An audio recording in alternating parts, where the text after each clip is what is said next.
Shalom famille, c'est l'heure de méditer notre pain du jour.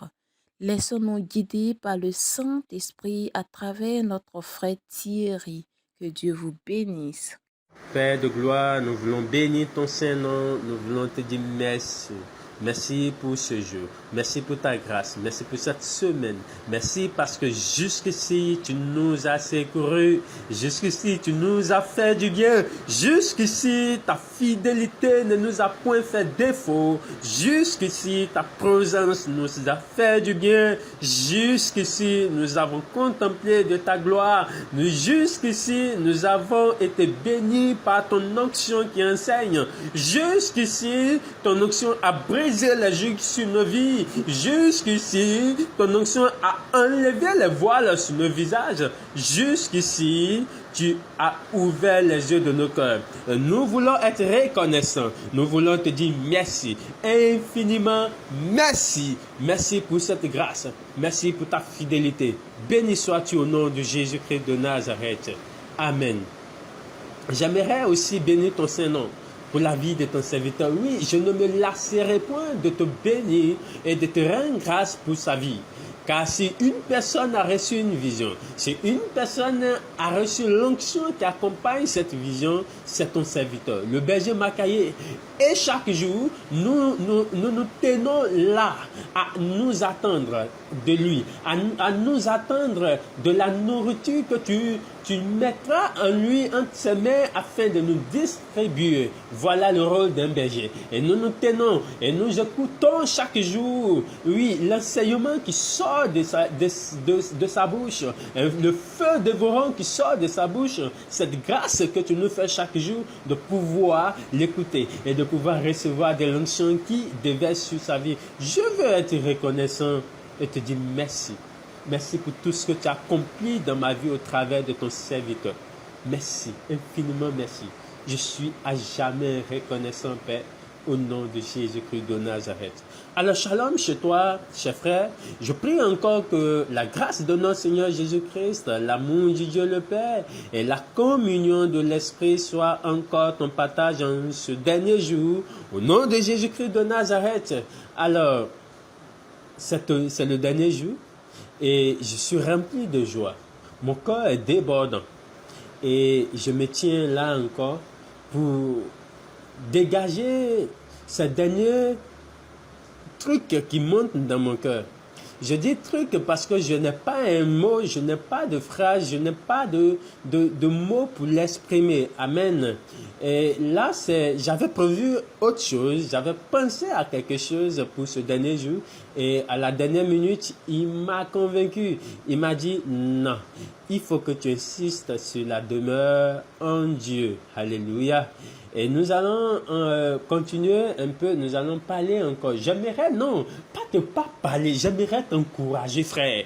J'aimerais t'encourager dans cette affaire de la demeure en Dieu. Depuis tu entends, la demeure en Dieu, la demeure en Dieu. D'accord, on peut passer à autre chose. Non, la vie chrétienne, c'est pas une vie de passer à autre chose. La vie chrétienne, c'est une vie de saisir la vérité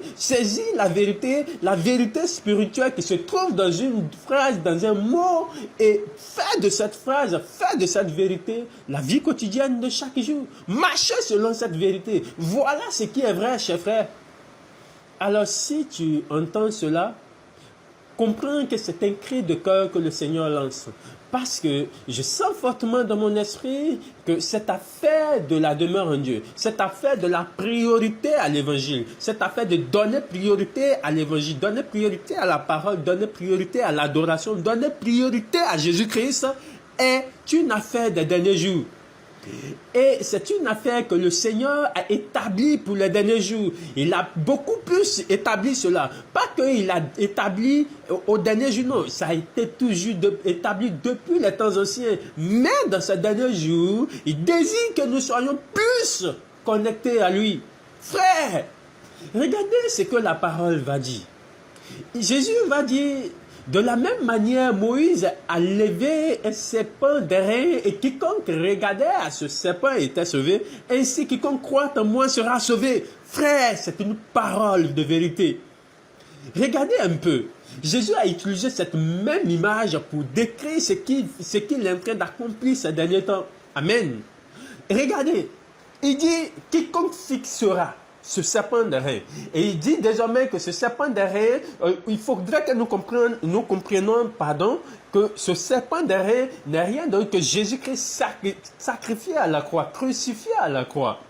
Et désormais, il aimerait que nous tenions nos regards constamment sur lui. Il aimerait que nous ne fassions plus attention à tout ce qui se passe autour de nous, à toutes ces attaques de l'ennemi, à toutes ces distractions de l'ennemi. C'est pourquoi hier, j'avais voulu te faire comprendre que la délivrance, ce n'est pas le fait que tu n'es plus attaqué. Mais la délivrance, c'est le fait que tu demeures en lui et aucune attaque ne peut t'atteindre. Amen. Voilà pourquoi il a mis des armes défensives, les armes qu'il a établies, les armes qu'il a mis à leur place, la ceinture de vérité, le casque du salut, et la cuirasse, ainsi que le bouclier de la foi, le sandal qui annonce la bonne nouvelle de l'évangile. Frère, toutes ces choses sont établies afin que tu résistes au temps du malheur, tu résistes aux flèches de l'ennemi. Est-ce que cela veut dire que l'ennemi ne va plus t'attaquer lorsque tu vas mettre toutes ces armes? Non! Mais l'ennemi va continuer à t'attaquer chaque jour. L'ennemi ne se fatiguera pas. Parce qu'il espère à une victoire. Il sait qu'il a tout perdu, mais il espère à une victoire. Et la victoire qu'il peut avoir, c'est d'avoir une personne. Oh, c'est de gagner une personne à la perdition. Et ça, le Père ne le désire pas, frère. Voilà pourquoi nous devons comprendre que les soucis doivent augmenter. Paul a dit dans les derniers temps,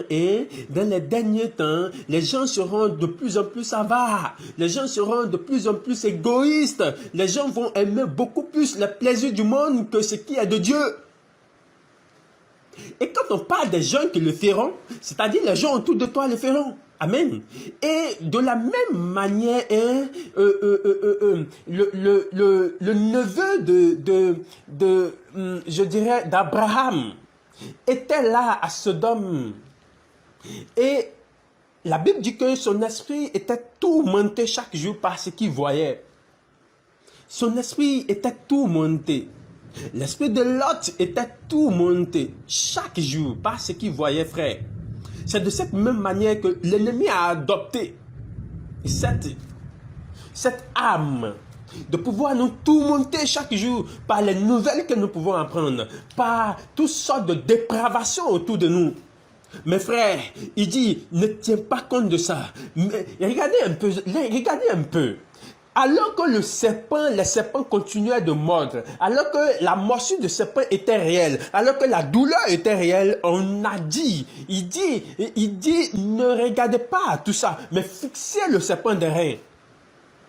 Et c'est de cette même manière dans ces derniers temps, frère, ne regarde pas tout ce qui t'entoure. Ne regarde pas aux mauvaises nouvelles, mais fixe ton regard vers lui. Les serpents peuvent continuer à te mordre. Mais frère, ne regarde pas la morsure du serpent, mais tourne ton regard continuellement sur lui.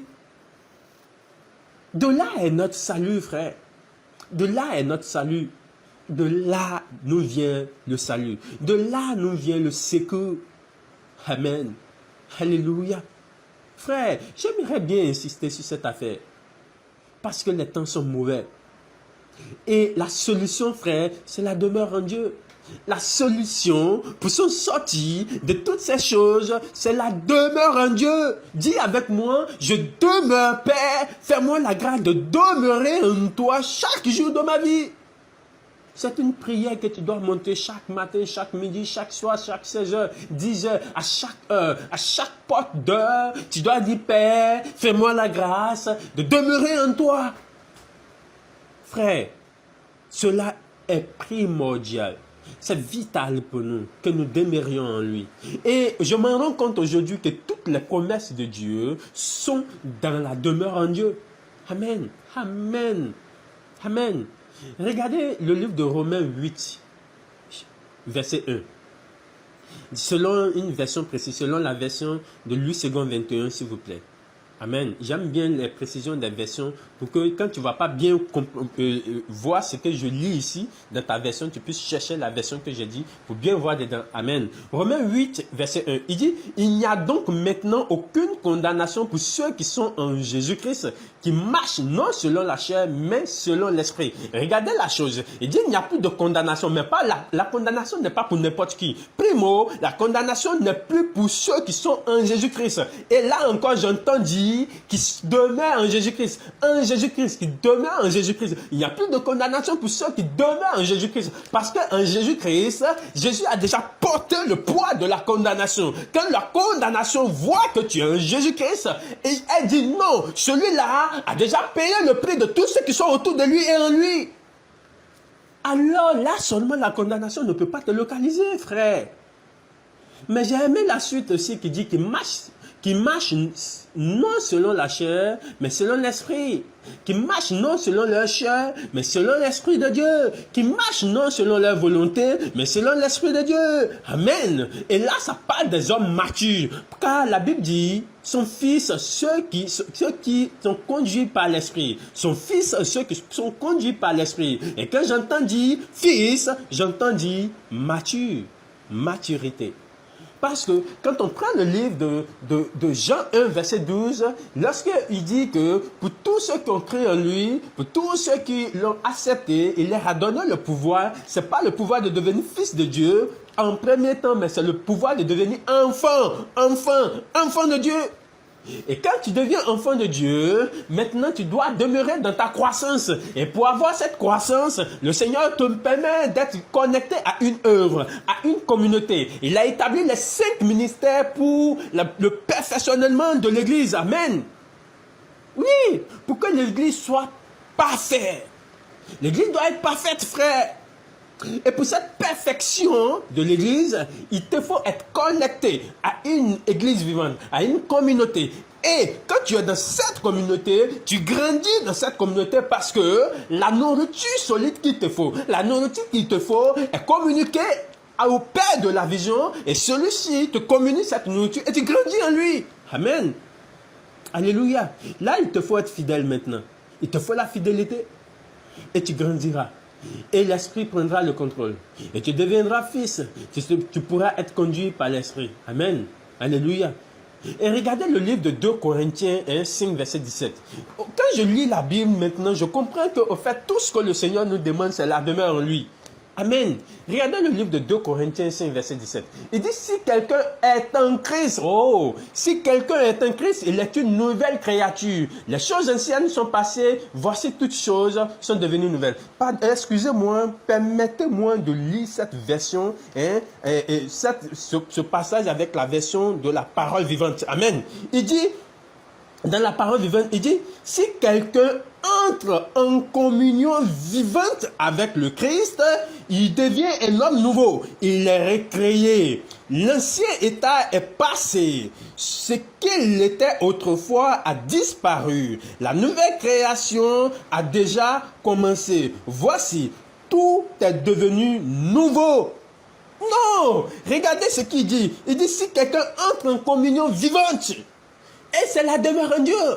Une communion vivante, c'est-à-dire une communion qui ne meurt pas pour être ressuscitée après, elle ne meurt pas. Mais une communion qui demeure vivante. Une communion qui demeure est une communion vivante. On dit que tu es vivant parce que ton corps ne cesse pas de fonctionner. Lorsque ton corps va cesser de fonctionner, on dira que tu es mort. Donc la communion vivante, c'est le fait de demeurer. Pas le fait de quitter à un moment donné, mais c'est le fait de demeurer en lui, frère.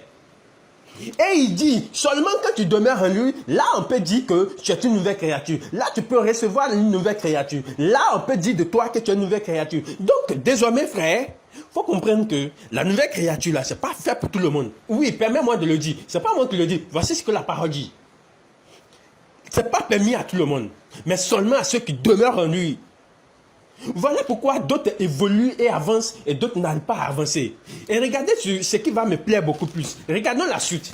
La suite de ce passage. Il dit, en tout cela, il dit, et tout cela nous vient de Dieu qui nous a réconciliés avec lui par Christ et qui nous a donné le ministère de la réconciliation. D'accord. Mais regardons le verset 19. Il dit, car Dieu était en Christ, réconciliant le monde avec lui-même, en n'imputant point aux hommes leurs offenses, et il a mis en nous la parole de la réconciliation. Regardez, il dit, car Dieu était en Christ. Regardez, était en Christ. Donc, même pour que Christ soit capable d'accomplir sa mission parfaitement sur la terre, il fallait cette union, il fallait cette demeure en Dieu. Voilà pourquoi le gars pouvait se retirer dans les montagnes, passer des heures, passer des jours, passer des heures, passer au moins 12 heures dans les montagnes. Personne ne savait où il était parce qu'il fallait qu'il demeure en Dieu. Lui qui est appelé Dieu, lui qui est appelé Christ, il fallait qu'il demeure en Dieu pour pouvoir accomplir sa mission, pour que le Père puisse demeurer en lui. Voilà pourquoi Jean 15, verset 7 va dire, si vous demeurez en moi et mes paroles demeurent en vous, il faut que la demeure soit des deux côtés. Mais pour Dieu, c'est pas un souci. Je vous ai dit, pour Dieu n'est pas un souci parce qu'il l'avait déjà promis. Mais le souci vient de nous. Que Dieu te bénisse. Et que l'onction fraîche, l'onction de la demeure en Dieu soit en toi. Ce fut un honneur de passer ce temps avec toi, dans sa présence. Que Dieu nous garde. Shalom, shalom famille.